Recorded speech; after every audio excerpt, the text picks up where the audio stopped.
Bismillahirrahmanirrahim. Satu buah hadis Nabi SAW yang tercantum dalam kitab Sahih Muslim, dan hadis ini salah satu daripada alamatun nubuwah, tanda-tanda kenabian, karena bercerita tentang akhir zaman, dan setiap ucapan Nabi SAW pasti menjadi sebuah kenyataan. Karena Nabi SAW tidak pernah bicara dengan hawa nafsunya. Rasul itu bicara dengan wahyu yang Allah wahyukan kepadanya. Disebutkan dari sahabat Musa ibn Ali dari ayahnya, qala al-Mustawrid al-Qurashi inda Amr ibn Asin. Berkata al-Mustawrid al-Qurashi, dan beliau di dekat Amr ibn As radhiyallahu anhu, sami'tu Rasulullah sallallahu alaihi wasallam yaqul la taqumus sa'atu warrumu aktsarun nas. Aku mendengar Nabi sallallahu alaihi wasallam bersabda, tidak akan terjadi kiamat dan Romawi adalah manusia yang paling banyak jumlahnya. Faqala lahu Amr, abshir ma taqul. Qala aqulu ma sami'tu min Rasulillah sallallahu alaihi wasallam. Qala la in qulta dhalik inna fihim la khisalan arba'an. Amr kemudian berkata kepada al-Mustawrid al-Qurashi, perhatikan ucapan. Lalu ia berkata, aku mengatakan yang aku dengar dari Nabi sallallahu alaihi wasallam. Maka Amr kemudian berkata, bila kau katakan demikian, sungguh pada diri mereka orang-orang Romawi itu terdapat 4 perkara. Kemudian Amr menyebutkan, innahum la ahlamun nasi inda fitnatin wa asra'uhum ifaqatan ba'da musibatin wa awshakuhum karratan ba'da farratin wa khairum lil miskinin wa yatimin wa dha'ifin wa khamisatun hasanatun jamilatun wa amna'ahum min dhulmil muluk. Kemudian Amr menyebutkan 4 perkara itu. Kenapa orang-orang Romawi di akhir zaman adalah manusia yang paling banyak jumlahnya?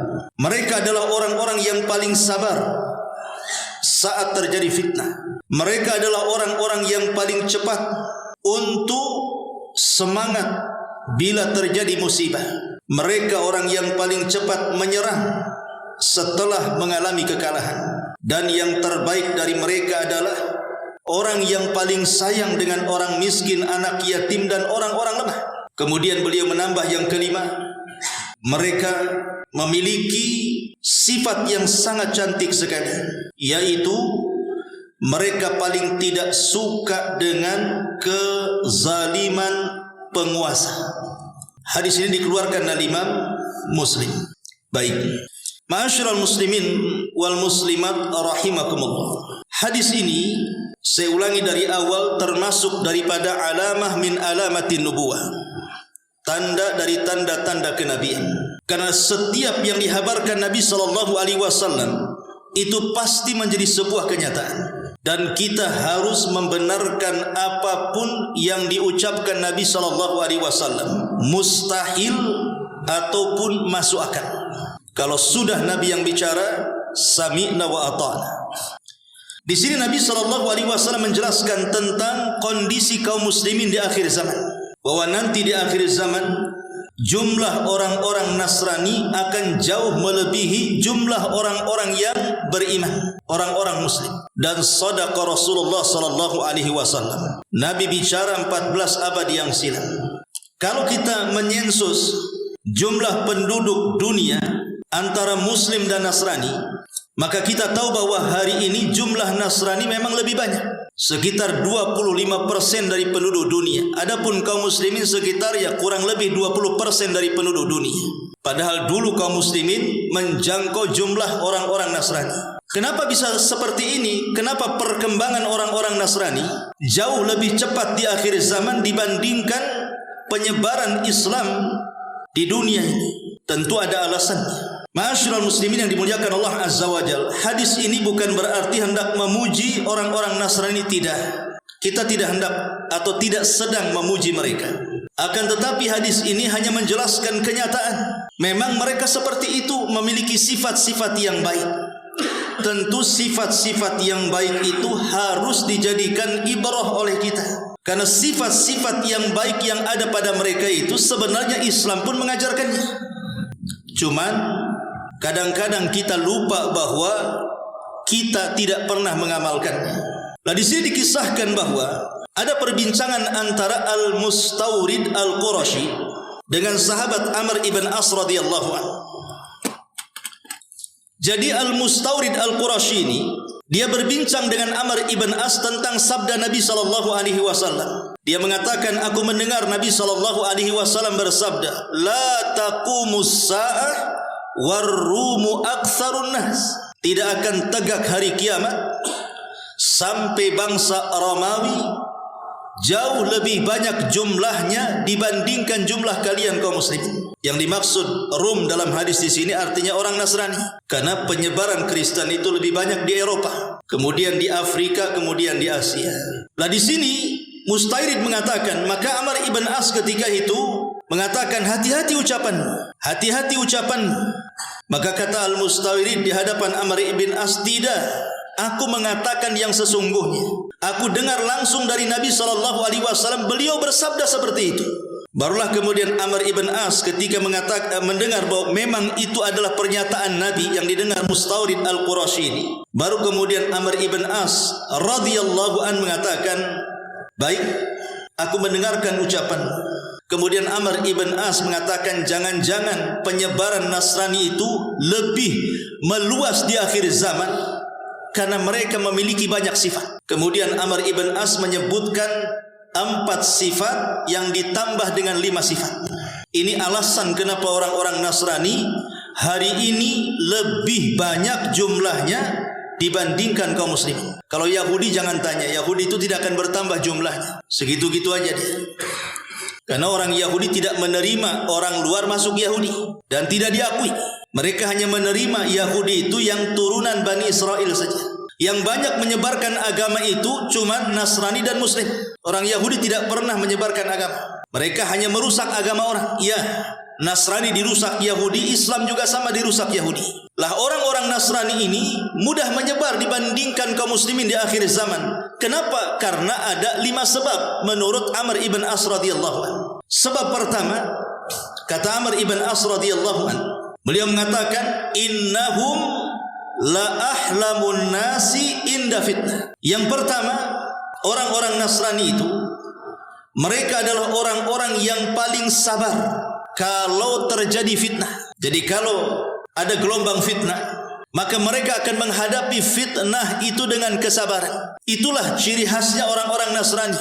Jadi kalau seandainya mereka mendapatkan fitnah, mendapatkan musibah, mendapatkan ujian, boleh jadi mungkin ada musibah berupa tsunami, gempa dan yang semacamnya, hartanya habis, keluarganya mati, atau usahanya bangkrut, atau apalah musibah dan fitnah yang menimpa mereka. Maka mereka orang yang paling sabar menghadapi fitnah. Itu kenapa kemudian sebab kenapa orang Nasrani itu mudah menyebar. Orangnya sabar-sabar. Beda dengan kita. Jangankan cerita kena musibah, istri dari rumah saja stres, pikiran. Ini yang pertama. Yang kedua, wa asra'uhum ifaqatan ba'da musibatin. Dan cepat sadarnya kalau ada musibah itu bukan hanya sabar, cepat bangkit. Jadi satu sisi mereka sabar menghadapi musibah, sisi lain cepat bangkit mereka. Kalau seandainya ada musibah yang menimpa mereka, kemudian kondisi mereka terpuruk, mereka tidak akan menangis lama. Mereka tidak akan terus putus di atas keputusasaan atau kesedihan ketika terkena musibah. Tapi mereka berfikir bagaimana untuk bangkit dan bangkit dari musibah. Inilah kehebatan mereka di akhir zaman.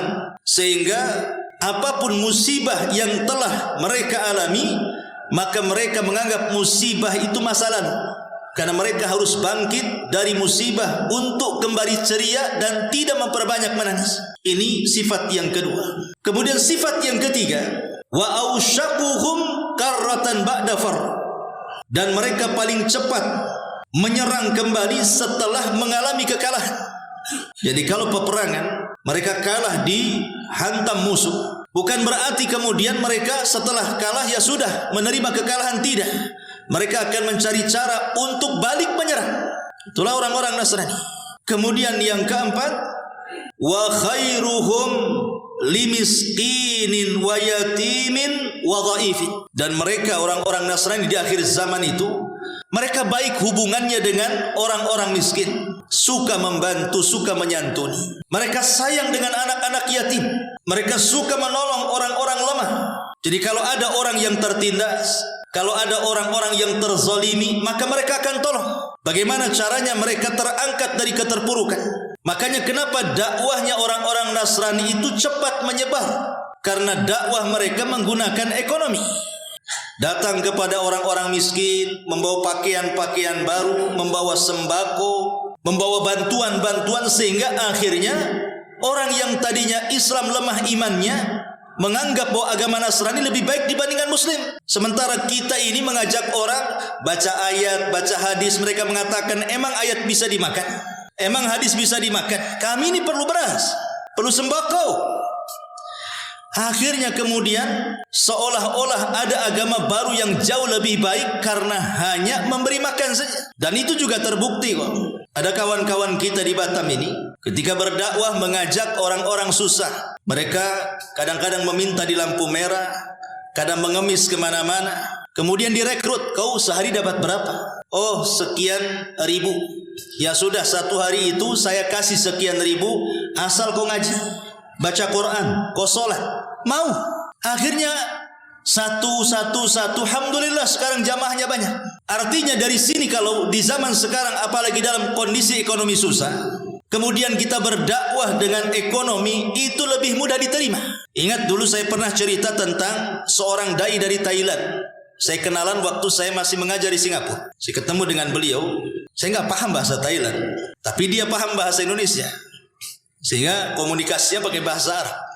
Ketika itu saya bertanya kan, karena kawan saya salah satu ustaz di Singapura bilang, ini ustaz, dia sudah mengislamkan banyak orang, mungkin sudah ratusan, mungkin sudah ribu katanya. Jadi saya takjub kan gitu, kok bisa, bagaimana caranya mengislamkan orang sebanyak itu? Setelah berkomunikasi, rupanya dia salah satu orang yang membuka di Thailand sana Mu'alaf Center.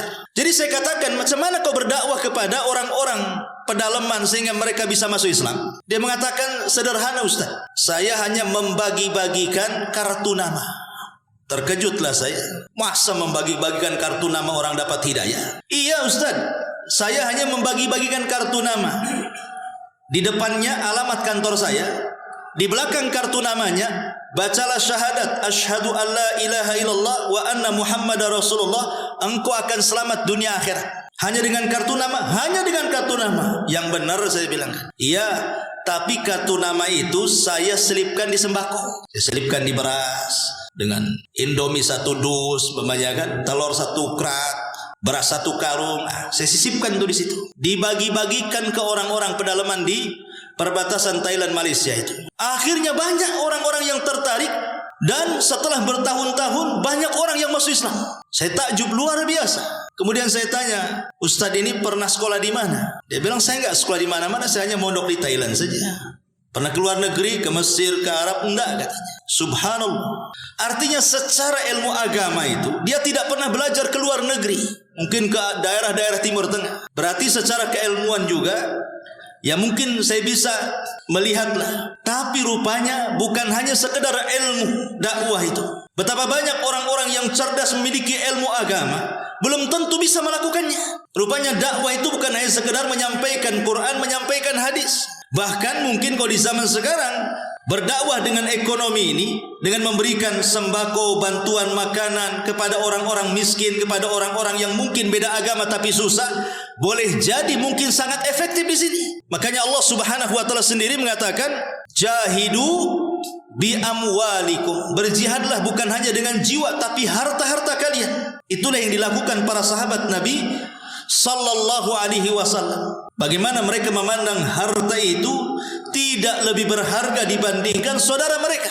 Tapi di zaman sekarang justru Harta jauh lebih berharga dibandingkan saudara, apalagi kawan. Bahasa orang-orang itu kalau sudah cerita harta Ustaz, tak kenal saudara. Mau dia saudara kandung, mau dia paman, bahkan orang tua sekalipun. Kalau sudah harta itu udah gak kenal siapa-siapa. Ma'asyiral muslimin wal muslimat rahimani wa rahimakumullah. Ini sifat yang keempat. Kenapa mereka mudah menyebarkan agama mereka, sehingga populasi mereka jauh menjangkau kita kaum muslimin. Kemudian yang terakhir, yang kelima, dan ini yang paling bagus di antara akhlak mereka. Amr ibn As mengatakan wa amna'uhum min zulmil muluk. Mereka orang yang paling mencegah dari kezaliman penguasa. Lihat hari ini, kalau kita lihat di lingkungan para pejabat pejabat tinggi negara, kalau seandainya dia lantang menyuarakan anti korupsi, mengkritik anti korupsi, dan dia juga pejabat, walaupun agamanya bukan muslim, wah, dipuji-puji dunia kan. Mungkin netizen itu ngasih jempol semua dari atas sampai ke bawah itu. Dari A sampai Z itu mungkin semua pujian. Padahal dia non muslim. Seolah-olah kebaikan itu kalau tidak korupsi saja kan begitu. Walaupun dia tidak sholat, tidak puasa, tidak zakat, tidak apa-apa. Yang penting jangan korupsi. Apa seperti itu Islam? Korupsi itu, mencegah korupsi itu kan salah satunya. Dalam Islam itu banyak amalan-amalan yang jauh lebih baik dibandingkan itu. Tapi masyarakat kita ini karena minim ilmu, ketika ada orang non-muslim kemudian berteriak-teriak dan mengkritik pemerintah, langsung dianggap orang hebat, orang baik, layak jadi pemimpin, dan begitu seterusnya. Ma'asyiral muslimin yang dimuliakan Allah Azza wa Jalla. Padahal dalam Islam juga ada hadis-hadis pentingnya kita menasihati mereka. Bukan hanya ajaran mereka orang-orang Nasrani, Islam juga mengajarkan. Bukankah Nabi SAW yang mengatakan afdalul jihad kalimatul haq inda sultanil jair? Seafdal-afdalnya jihad itu adalah kalimat-kalimat yang hak, nasihat-nasihat yang baik kepada para penguasa zalim. Ada perintahnya. Bahkan Islam juga mengecam para penguasa zalim.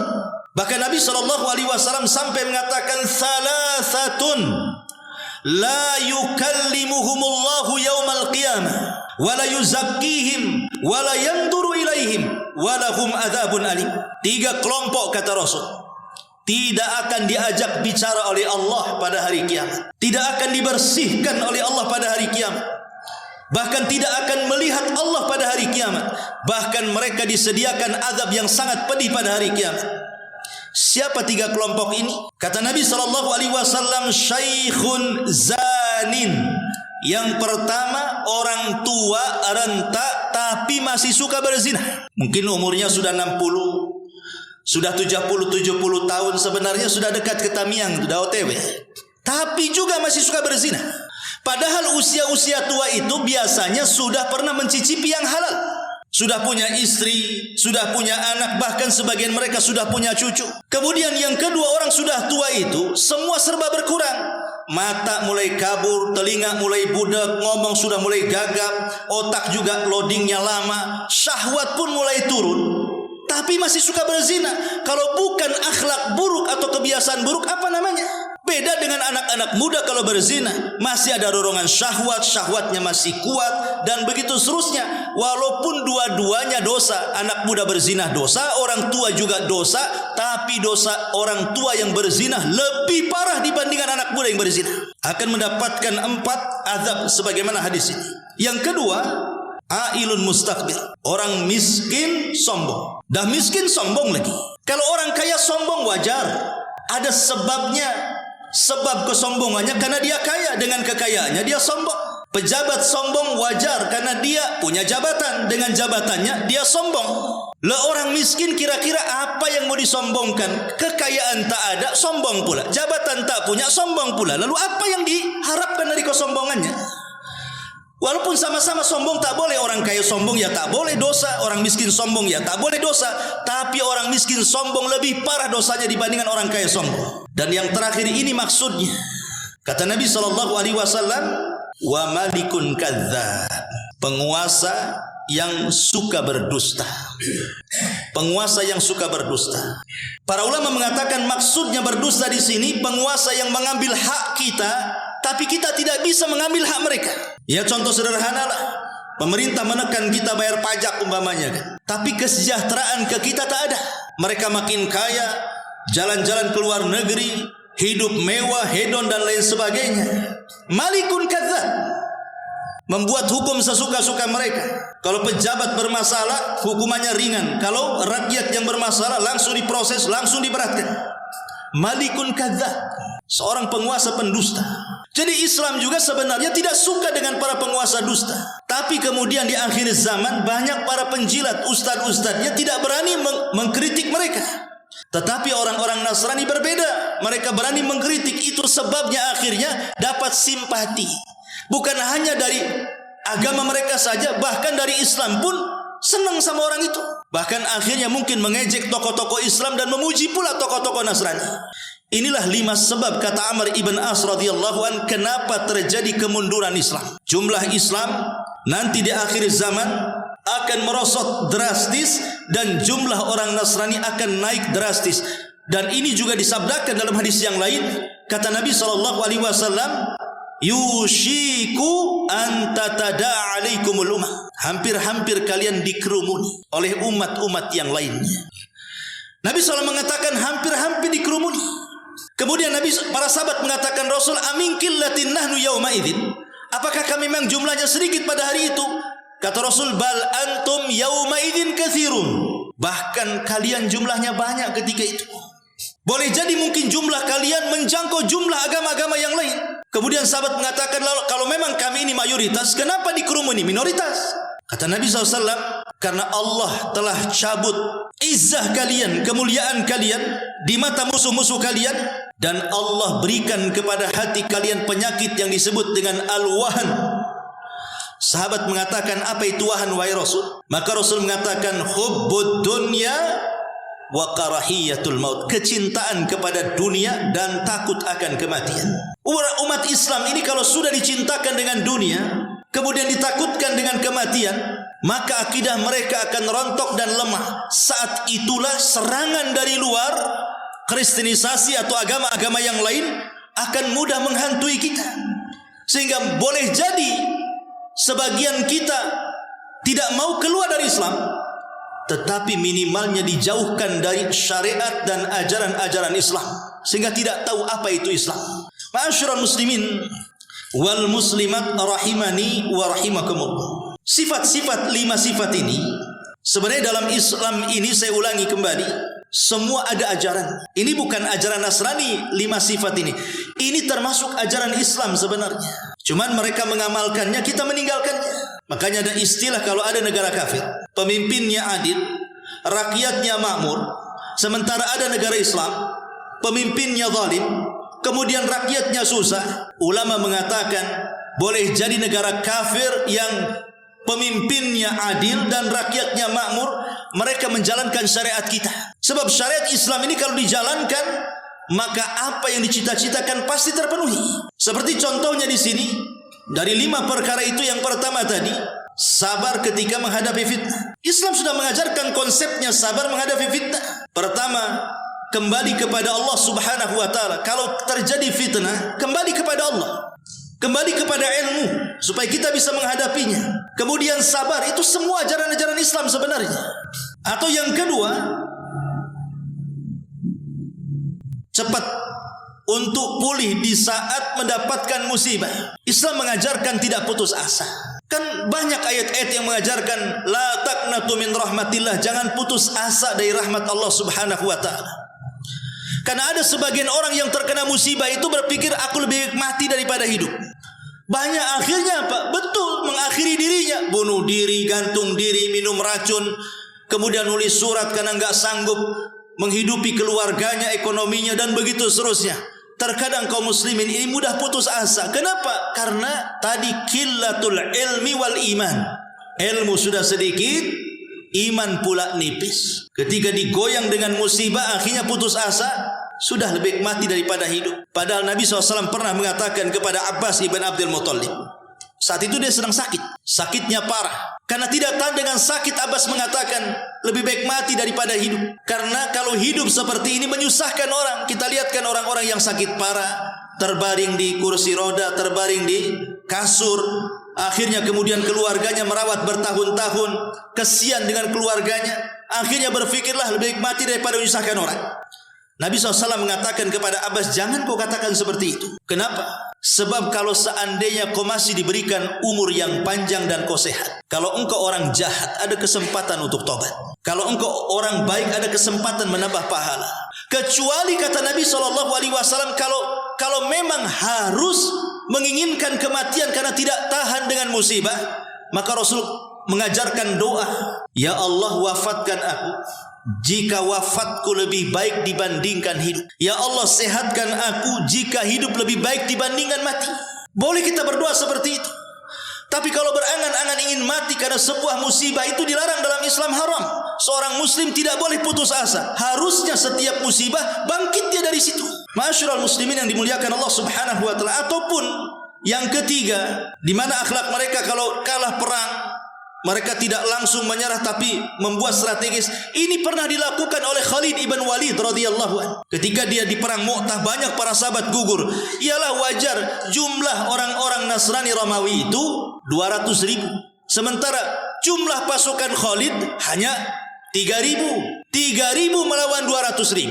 Macam mana caranya menang kan begitu? Tapi itu sudah memukul mundur mereka. Tapi risikonya banyak para sahabat yang gugur dan mati syahid, termasuk Ja'far, paman Nabi SAW gugur radhiyallahu anhu. Sampai-sampai Rasul mengatakan karena tangan Ja'far kan putus itu, semoga Allah mengganti kedua tangan yang putus dengan sayap di sorga sehingga dia bisa terbang kemana-mana. Ketika orang-orang Romawi mundur, jumlah mereka besar, jumlah kaum muslimin kecil, menunjukkan apa? Kemenangan itu bukan karena banyaknya jumlah, tapi kemenangan itu atas izin Allah Subhanahu wa taala. Tapi memukul mundur saja sudah untung, karena memang jumlahnya sedikit. Sehingga ketika Khalid kemudian pulang, disambut di kota Madinah bukan dengan kebahagiaan, tapi dengan cacian makian penduduk Madinah, dan mengatakan, kenapa kau tak mati saja di sana? Kenapa kau pulang? Kenapa kau lari? Tapi kemudian Nabi SAW membela dan mengatakan, Khalid tidak lari dalam peperangan, tetapi dia sedang bangkit dari kekalahan. Dia sedang bangkit dari kekalahan. Karena orang-orang Romawi pun sadar bagaimana kaum muslimin di zaman itu luar biasa kekuatannya. Sampai ada satu Romawi datang kepada Khalid dan mengatakan, ya Khalid, apa sih kunci kemenangan kalian ini? Maka Khalid mengatakan, ingin tahu kunci kemenangan kami? Khalid mengatakan, karena kami nuhibbul maut, kami ini cinta dengan kematian. Kama tuhibbul haya, sebagaimana kalian cinta dengan kehidupan. Kami cinta mati, kalian cinta hidup. Itulah yang membuat kami menang, kata Khalid ibn Walid. Ataupun mungkin sifat yang keempat, penyayang dengan orang-orang miskin, penyayang dengan orang-orang yang membutuhkan. Islam pula mengajarkan hal itu. Bahkan ada pahala-pahala besar yang disediakan Allah bagi orang-orang yang sayang dengan mereka. Contoh hadis Nabi SAW. Nabi SAW mengatakan, as-sa'i alal armalati wal miskin kal mujahid fi sabilillah wa kal qaim la yaftur wa kas-saim la yaftur. Orang yang berusaha membantu janda-janda miskin ataupun orang-orang miskin, maka kedudukannya sama dengan orang yang berjihad di jalan Allah. Kedudukannya sama dengan orang yang sholat malam dan tidak pernah lelah. Kedudukannya sama dengan orang yang berpuasa dan tidak pernah berbuka. Coba bayangkan, membantu janda-janda miskin, karena sebagian janda ini yang ditinggal mati suaminya, ada mungkin di antara mereka yang tidak punya skill bekerja. Saat hidup suaminya hanya mengandalkan suaminya. Ketika suaminya meninggal, anaknya banyak, pusing dia. Apalagi usia-usia mereka sudah 50 tahun, 60 tahun. Tiba-tiba suaminya meninggal, bisa saja putus asa. Nah, kita bantu mereka, terutama yang sudah tua-tua. Kita pula yang bantu itu yang 20 tahun, 25, itu bukan bantu. Itu ada udang di balik apa itu. Inna lillahi wa inna ilaihi rajiun. Intinya bahwa bagaimana Islam mengajarkan untuk berbuat baik kepada mereka. Ataupun Nabi mengatakan, man masya fi hajati akhi kana khairan lahu min i'tikafihi asyra sinin. Barang siapa yang berjalan membawa bantuan kepada orang miskin, kepada anak-anak yatim, itu lebih baik kata Rasul dibandingkan i'tikaf berapa tahun? 10 tahun. Kita i'tikaf di masjid 10 tahun. Itu masih lebih baik membantu fuqara, membantu orang-orang miskin. Kenapa? Di sini ada kaidah para ulama, ibadah yang manfaatnya sampai kepada orang lain itu lebih baik dibandingkan ibadah yang manfaatnya hanya kembali kepada diri sendiri. I'tikaf atau salat malam atau baca Quran itu kan kembali kepada kita pahalanya. Tetapi membantu orang lain, menolong orang lain, orang-orang yang susah, anak-anak yatim dan yang semacamnya, itu manfaatnya tersebar kepada manusia. Seperti thalabul ilmi ini kan menyebarkan manfaatnya kepada manusia. Antum dapat ilmu disebar. Lain dengan solat. Di solat itu justru kita diusahakan untuk tersembunyi kalau solat sunnah supaya tidak dilihat orang kan begitu. Nah, dari sini kita tahu bahwa Islam juga mengajarkan berbuat baik kepada orang-orang susah, bukan Nasrani saja. Termasuk yang terakhir, tidak suka dengan para pemimpin zalim. Ya Islam juga tidak suka. Bukan mereka saja. Cuman masalahnya di akhir zaman 5 perkara itu dilupakan oleh orang-orang Islam, sementara digencarkan orang-orang Nasrani. Itu sebabnya kenapa jumlah mereka jauh lebih besar dibandingkan jumlah Islam. Inilah di antara hadis Nabi SAW yang merupakan alamatun nubuwah. Mudah-mudahan manfaatnya. Subhanaka wa bihamdika asyhadu an la ilaha illa anta astaghfiruka wa atubu ilaik. Allahu ta'ala. Assalamualaikum warahmatullahi wabarakatuh.